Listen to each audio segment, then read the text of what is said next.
100 दिन बाद क्या है मोदी 3.0 का रिपोर्ट कार्ड। तीसरी पारी में क्या है मोदी सरकार का मूल उद्देश्य।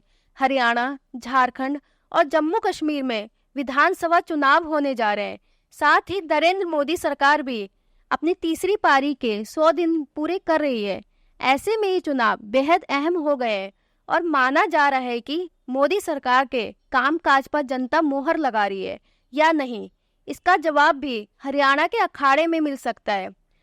मंगलवार को प्रधानमंत्री नरेंद्र मोदी का जन्मदिन था और इसी दिन केंद्र सरकार ने अपने 100 दिन पूरे किए थे। ऐसे में सरकार के प्रमुख रणनीतिकारों का कहना है पिछले 10 साल सरकार जैसे चली है, तीसरी पारी में भी सरकार वैसी ही चलेगी, क्योंकि सरकार की नीतियां स्थायी हैं और सरकार का मूल उद्देश्य वही है जो पहले था और प्रधानमंत्री मोदी का संकल्प भी वही है, यानी सभी 140 करोड़ देशवासियों को साथ लेकर बढ़ने का संकल्प है। ये भी कहा जा रहा है कि यू टर्न की कोई बात ही नहीं है, सहयोगी दलों के दबाव का कोई प्रश्न ही नहीं है। सरकार ने जो एजेंडा 2014 में तय किया था उसी के मुताबिक सरकार चल रही है। किन प्रमुख बिल पर सरकार का होगा फोकस। एक देश एक चुनाव।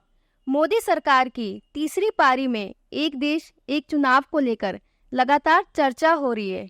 सूत्रों के मुताबिक एक देश एक चुनाव मोदी सरकार की इसी कार्यकाल में लागू कराया जाएगा और प्रधानमंत्री ने इसी साल स्वतंत्रता दिवस पर भी इसका जिक्र किया था। बता दें, एक देश एक चुनाव के मुद्दे पर मोदी सरकार ने पूर्व राष्ट्रपति रामनाथ कोविंद की अध्यक्षता में एक समिति भी बनाई थी। समिति ने अपने रिपोर्ट दे दी है और संभावना है कि लॉ कमीशन भी जल्द ही इसकी सिफारिश कर देगा। बीजेपी ने अपने चुनावी घोषणा पत्र में भी इसका वादा किया है और सरकार को उम्मीद है कि इसे लागू करने के लिए सभी दलों में आम राय बन जाएगी। समान नागरिक संहिता। प्रधानमंत्री मोदी ने लाल किले से समान नागरिक संहिता का भी जिक्र किया है। सूत्रों के मुताबिक कई राज्य समान नागरिक संहिता की दिशा में आगे बढ़ रहे हैं। उत्तराखंड ने तो इसे लागू भी कर दिया है और वहां के कानून को अभी तक चुनौती नहीं दी गई है। कई राज्य सरकार ने यूसीसी के लिए कमेटी बनाई है।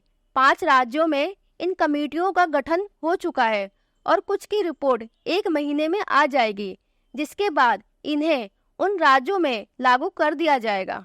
जनगणना। जिन मुद्दों पर चर्चा हो रही है उनमें जनगणना भी प्रमुख है। सूत्रों की माने तो देशव्यापी जनगणना जल्दी ही शुरू होगी।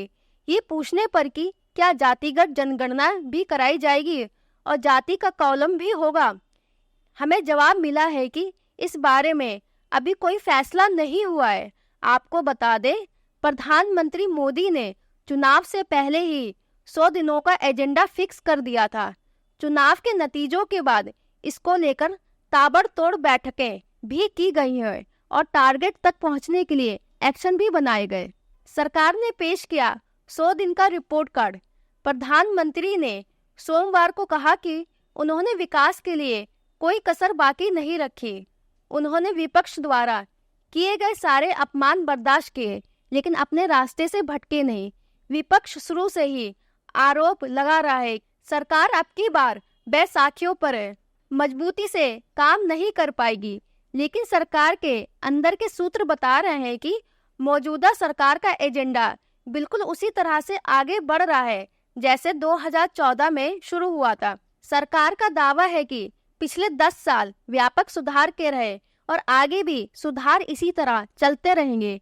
नीतियां स्थायी है, लेकिन मूल उद्देश्य के साथ पॉलिसी में जो बदलाव होते हैं वो किए गए हैं।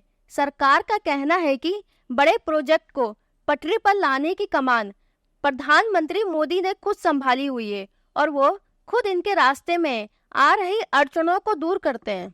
विपक्ष की आलोचना नहीं, जनता पर फोकस। सरकार का कहना है कि विपक्षी दलों की आलोचना पर उनका ज्यादा ध्यान नहीं है।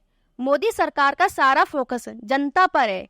इसी के तहत पिछले 100 दिनों में ही लगभग 15 लाख करोड़ रुपए की परियोजनाएं शुरू की गई। बता दें, इनमें 76,200 करोड़ की लागत में महाराष्ट्र में वधावन बंदरगाह को मंजूरी और 50,600 करोड़ रुपए की सड़क नेटवर्क को मंजूरी देना शामिल है। इसी तरह सड़क, रेल, हवाई मार्ग और बंदरगाहों के इंफ्रा के क्षेत्र में पहले 100 दिनों में ही एक के बाद एक कई बड़े फैसले किए गए, जो आने वाले दिनों में देश की अर्थव्यवस्था को मजबूती देने की दिशा में सहयोग करेंगे। अपनी तीसरी पारी में मोदी सरकार मानती है कि युवाओं पर खासा जोर देने की जरूरत है। सरकार का कहना है कि रोजगार और सरकारी नौकरी के बीच किसी किस्म की भ्रांति नहीं रहनी चाहिए, क्योंकि गैर सरकारी क्षेत्रों में अवसर पैदा करना भी रोजगार को बढ़ावा देना है। इसी तरह प्रधानमंत्री मोदी ने 11 लाख लखपति दीदियों को प्रमाण पत्र दी और अब 1 करोड़ से अधिक लखपति दीदियां हर साल 1 लाख रुपए से अधिक की कमाई कर रही हैं। तीसरी पारी में 100 दिन पूरे कर रही सरकार का मानना है कि सरकार सही दिशा में सही नीयत के साथ काम कर रही है और इसके नतीजे देश में चल रहे विकास कार्य में दिखता है।